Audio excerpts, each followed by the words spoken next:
Gece öksürük krizine ne iyi gelir?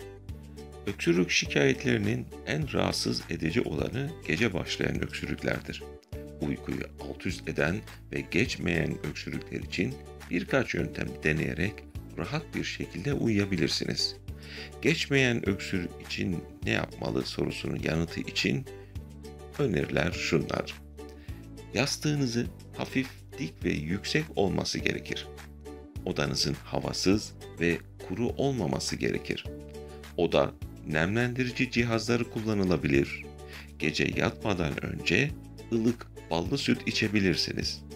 Pekmezi suyla karıştırıp içebilirsiniz. Uyumadan önce pastili ağızda eriterek rahatlama hissedebilirsiniz. Herkese sağlıklı günler dileğiyle. Hoşça kalın.